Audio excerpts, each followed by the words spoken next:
This is Kirk Sinclair, the hiking humanitarian, and I'm speaking to J.R. Russell, who's the Executive Director of the Marion Ministerial Alliance. And we're here to find out about something dynamic happening in the town of Marion, the Ministerial Alliance here, and the food drive, and some of the other things they do. So 3 questions for you, J.R. First, what is it that you're doing here as the Marion Ministerial Alliance? Second question is, who is it that you serve with the things that you do here? And the third question is, how is it working so well in terms of who gets involved to help make it happen and perhaps who isn't involved in making it happen? Okay.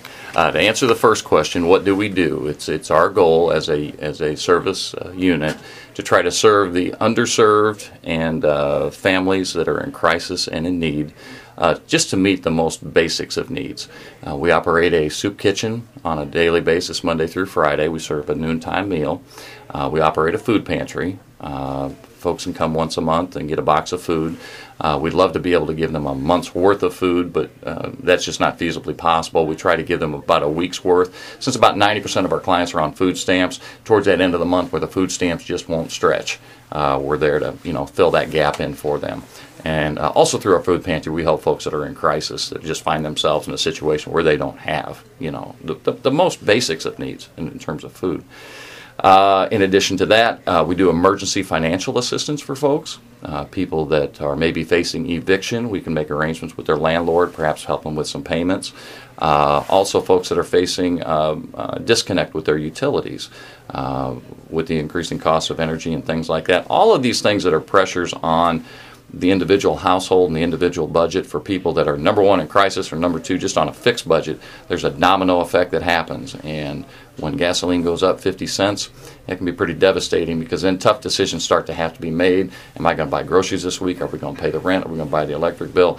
We got to keep gas in the car so we can continue to go to work to get that minimum wage check, those types of things. And we just want to try to help families and folks stay above instead of falling below that line of treading water and sinking. So those are the functional things that we do, but I think maybe on a broader scope, we're a center of hope and we're a center of support. All of our services that we deliver are done with the highest level of dignity.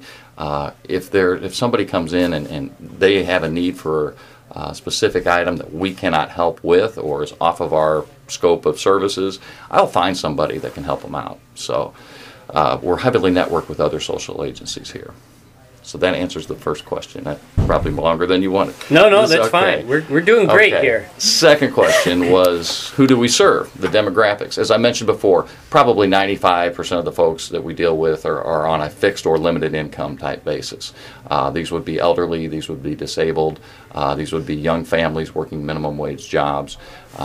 Especially in the last year, we've witnessed again and again folks maybe working the minimum wage jobs where their hours are being cut, from 40 hours a week full-time, maybe down to 30 a week. At 10 hours a week makes a huge hole in many folks' budgets. So we can hopefully help try to fill and sustain that until they can get back to where they were before. The discouraging thing for me has been in the last year, our demographics are changing a little bit. I'm seeing many folks that at one point in time were donors that would come in and support us with food drives or support us financially. Because of their current situation, they're having to come to us and ask for help. I know that's very hard on those people, and that's probably the biggest hurdle we have to overcome, is to make it as a welcoming experience as possible. That things happen, life happens to people. There is help available, and there's no shame in coming and asking for help to get over the hump. These are the same people that were supporting us and helping others, and so we try to make that experience as positive one as it possibly can. Third question was, who is involved and who is not involved? Okay. Those that are involved, we are extremely blessed to have a community that supports us from top to bottom and inside and out. We have our single largest financial contributor actually would be United Way. They represent about 25% of our budget. We get a very small amount of FEMA money for housing and utilities, nothing substantial there. But the entire balance of our financials that we handle that comes in and goes out comes from our churches, it comes from civic organizations, it comes from groups, it comes from businesses right here in Marion, in the Marion community.